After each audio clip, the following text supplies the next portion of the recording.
Hi everybody, Dante here again. I did just do a live on YouTube, but I'm here with good internet, and I remembered I didn't speak about something in the live about the eclipse yesterday, so I want to talk about this dwarf planet Sedna, who is conjoined this lunar eclipse.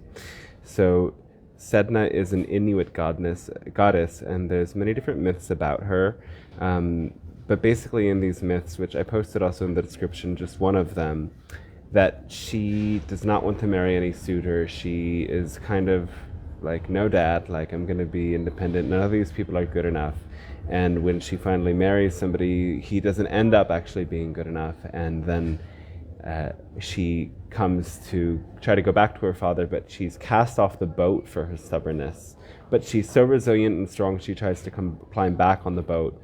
He chops off her fingers, and then she climbs again. He chops off her limbs, and she becomes all of the creatures of the ocean.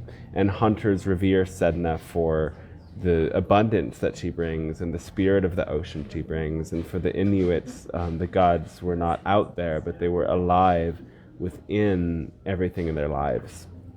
So this is a pretty intense myth, and there's a lot of different qualities of Sedna here that we can find within this eclipse. And the first is that it's an unwillingness to settle.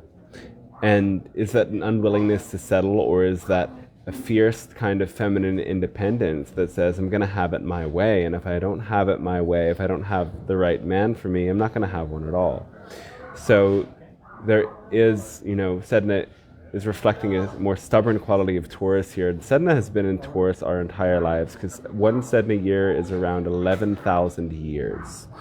So Sedna has been towards that end of the sign of Taurus for a while, and we'll talk about Sedna's transition too. But so this quality of Sedna is this stubbornness, is the like, I'm not going to settle. And that can be a positive quality as well. And there's this quality of, well, becoming a victim, being deceived and being turned into the victim. But this myth also points to, perhaps when we're victims, we are given the opportunity to transcend through that very circumstance. That as Sedna was killed and became a part of the ocean, she then became all of the creatures of the ocean, and she became immortalized. And so sometimes when we have these very clear boundaries, we literally die for a cause, hopefully no longer in a literal sense, but we can die at an ego level. Our ego can die so that we stand for ourselves and stand for our truth and stand for what we deserve and what we're really calling in. So there is this death and rebirth energy with Sedna. You die as your old self in order to be reborn as the new. And now Sedna is exactly with this eclipse 1 degree off.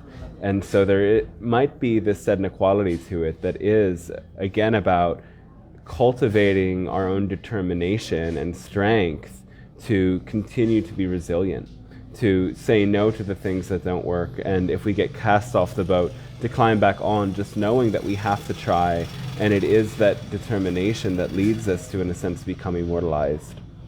So it's kind of an intense myth, but it also brings this quality of the spirit of the water in, this oceanic quality of all of that wildlife of the water. And I think it's pointing as well to Sedna's transition into the next sign of Gemini in 2024. And Sedna will be there for the rest of our lives because she's such a slow mover. And Gemini is another sign connected to technology, rapid communication, development of the mind and intellect.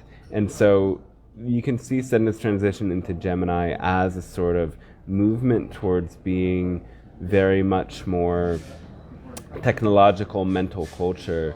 Everything is kind of moving onto tech, and tech is in many senses becoming the new normal.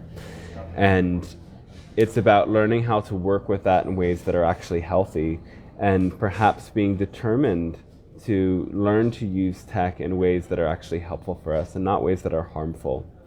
So I think there is that quality there of looking at the way that Sedna is in these last degrees of Taurus and about to move into Gemini. The eclipse highlights that.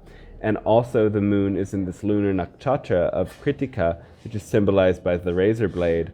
And Sedna's fingers and body are cut. So Sedna's presence there emphasizes this quality of cutting. And here I am making a second video about the eclipse because I really feel like this is such a powerful moment for everyone to, in a sense, cut themselves free of the limiting beliefs, the limiting identities, the limiting ways of seeing things and holding on to things that are keeping us in this old loop.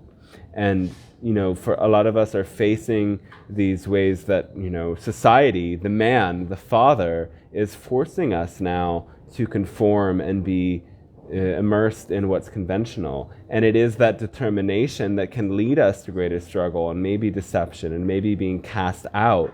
But then it's our ability to maintain our strength through that that leads to us becoming immortalized. So it's looking to the bigger picture of the way that we are literally fighting the man, fighting the father, in order to honor our own inner feminine preference for what is truly resonating for us and what isn't.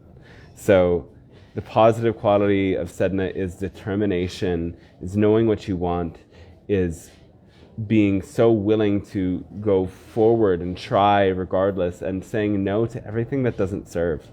And this quality will be highlighted, as well as that cutting off and casting out of the old self in order to go through the death and rebirth into the new self.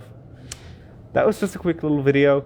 I made a video yesterday that was really about all the energy of the eclipse, but this piece was missing, and this piece is its own kind of little thing because, again, we're working with a planetoid that's very far out, and in a sense, these more subtle planets are very subtle, they're archetypal, their quality is kind of in the background, but if we get very esoteric and very attuned, we can also tune into the energy of it. And I don't even look at some of these smaller planets unless they're really there to the degree, and Sedna is there by degree.